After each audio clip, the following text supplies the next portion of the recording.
Pemirsa, Anda kembali menyaksikan Kominfo Newsroom. Kita ke informasi selanjutnya. Presiden Republik Indonesia Joko Widodo secara resmi memulai program bioetanol tebu untuk ketahanan energi di Jawa Timur.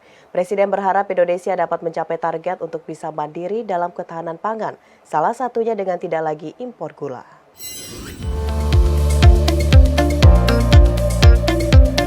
Presiden Republik Indonesia Joko Widodo secara resmi memulai program bioetanol tebu untuk memperkuat ketahanan energi. Presiden menyampaikan bahwa pemerintah saat ini sedang berusaha untuk meningkatkan kualitas bibit tebu untuk varietas terbaik dunia. Mengingat kuota impor gula Indonesia masih dalam jumlah yang sangat besar untuk memenuhi kebutuhan konsumsi maupun industri dalam negeri. Kedepannya, melalui program ini Presiden berharap Indonesia dapat mencapai target untuk bisa mandiri dalam ketahanan pangan, salah satunya dengan tidak adanya lagi impor gula. Guna mencapai hal tersebut, pemerintah akan menyiapkan 700.000 lahan hektar perkebunan tebu, serta Presiden juga meminta para petani dan pabrik gula di tanah air dapat bekerja sama dengan baik dan perlunya pembaruan mesin-mesin yang lebih modern menggunakan teknologi terkini. Ini kita telah memulai sesuatu yang baru untuk urusan tebu, karena kita gunakan varietas yang paling baru ini. Dan tadi Dr. Plinio menyampaikan bahwa di sini tidak perlu pemupukan untuk yang nitrat, kemudian potas, nggak perlu, karena tanahnya sudah subur. Ini yang sangat bagus. Yang kedua, dengan telah ditanam ini yang sudah 26 hari, dilihat tadi hasilnya luar biasa. Biasanya di beras itu hanya nongolnya 2, di sini bisa nongol 4 atau 5.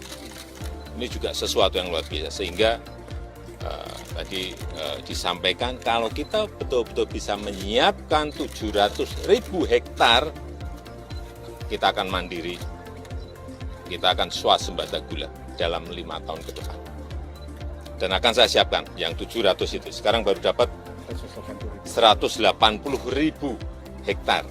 Kita butuhnya 700.000 hektar. Akan saya siapkan. Pameran Inovasi Teknologi Kesehatan resmi dibuka oleh Menteri Kesehatan Budi Gunadi Sadikin di AISBSD Tangerang. Pameran ini menampilkan 469 booth yang menghadirkan inovasi dan teknologi kesehatan dalam negeri. Pameran ini menjadi bentuk transformasi kesehatan yang berjalan bertahap.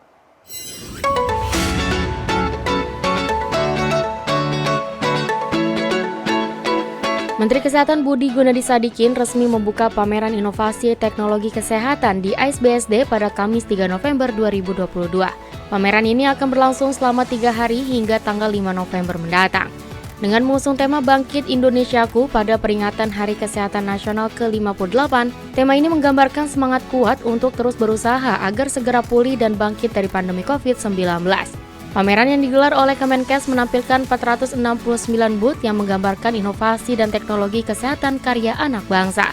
Dalam laporannya, Direktur Jenderal Kefarmasian dan Alat Kesehatan Lucia Rizka Andalusia Apoteker Empam Mas menyampaikan bahwa pameran bangga produk inovasi dan teknologi kesehatan sebagai upaya untuk mendukung transformasi kesehatan yang diselenggarakan khususnya pada pilar transformasi ketiga. Selama pameran berlangsung juga dilaksanakan aktivitas perkenalan para pelaku bisnis untuk mengembangkan bisnis dan membuka peluang investasi industri dalam negeri, dan juga dilakukan talk show dengan narasumber dari berbagai bidang industri kesehatan. Hari ini saya datang ke acara Hari Kesehatan Nasional yang ke-58. Pas kebetulan ada juga pameran dari industri farmasi dan alat kesehatan. Saya senang melihatnya udah banyak sekali ya, barang-barang alat kesehatan dan obat-obatan yang diproduksi di dalam negeri. Kita berusaha supaya semaksimal mungkin nanti semua pembelian dari Kementerian Kesehatan dilakukan ke dalam negeri.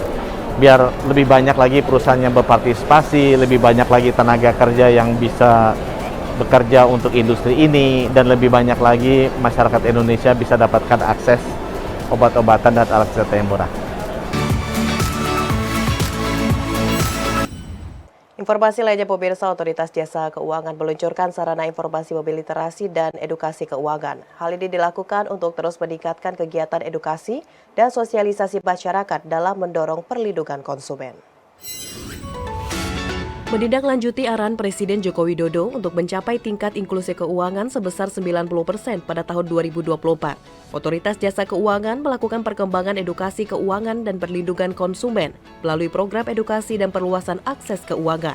Dalam hal ini, OJK melaksanakan edukasi keuangan secara masif, berkolaborasi dengan kementerian atau lembaga, serta pemangku kepentingan lainnya. Salah satunya melalui sarana informasi mobile literasi dan edukasi keuangan atau Simolek Edutainment. OJK juga telah meluncurkan modul keuangan syariah tingkat basic dan intermediate yang dapat diakses melalui Learning Management System Edukasi Keuangan, di mana mobile serta model tersebut berfungsi untuk meningkatkan pengetahuan terkait produk dan layanan lembaga keuangan. Sementara itu, OJK juga terus berkomitmen menjaga keseimbangan antara sektor jasa keuangan dengan perlindungan konsumen melalui aplikasi chatbot. Dengan aplikasi tersebut, masyarakat dapat melakukan pengaduan terhadap produk keuangan. Tercatat sampai dengan 28 Oktober 2022, OJK telah menerima 11.802 pengaduan dan sebanyak 88% dari pengaduan masyarakat sudah terselesaikan.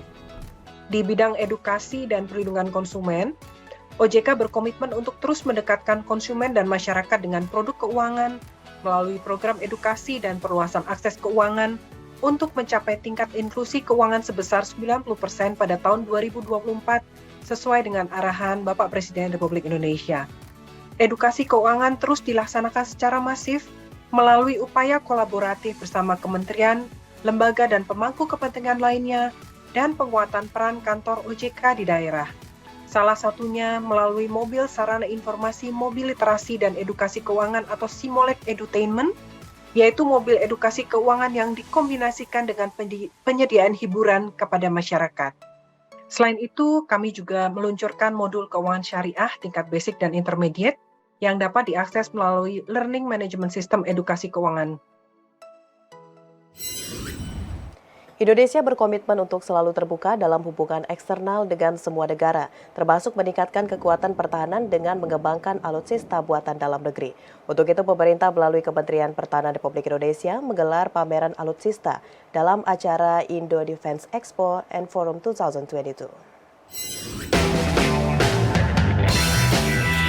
Kementerian Pertahanan Republik Indonesia menggelar pameran industri pertahanan bertaraf internasional Indonesia Defense 2022 Expo dan Forum bertajuk Peace, Prosperity, Strong and Defense pada Rabu hingga Sabtu 5 November mendatang.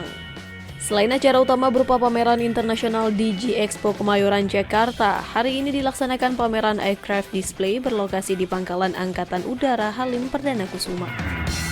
Menteri Pertahanan Republik Indonesia Prabowo Subianto dalam sambutannya mengatakan, komunikasi dan interaksi yang baik antar setiap negara merupakan satu-satunya jalan keluar untuk menghentikan terjadinya kesalahpahaman dan juga persaingan antar negara yang mengakibatkan situasi dunia bergejolak. Menurutnya, segala bentuk kesalahpahaman dan persaingan antar negara sudah sepatutnya dihentikan karena dunia saat ini semakin sempit sehingga setiap peristiwa yang terjadi di suatu negara akan berdampak secara global dan ikut mempengaruhi stabilitas, keamanan, dan keselamatan negara-negara lainnya.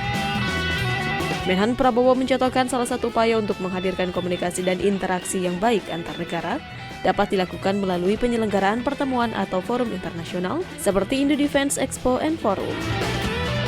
And I think events such as this is not only an event for defense industry, but it's a possibility. It is a forum for interaction, for making contacts, for communications. Here we see leaders of many countries, their defense establishment. Here we can have good conversations. We are people from Asia, Southeast Asia, from the South Pacific. We like gatherings. So even in this early morning, we are preparing late breakfast or early lunch. I do not know what, but Air Force Chief says this is brunch. And we will overfeed you in Indonesia. That's our culture, you know. If necessary, we will borrow from our neighbor to give food for our guest. The guest in our culture is the most important. Pemirsa, setelah jeda pariwara, kami akan kembali dengan informasi transformasi digital Bakti Kominfo bangun BTS 4G di 3T bersama rekan saya Bilkis Sabila sesaat lagi.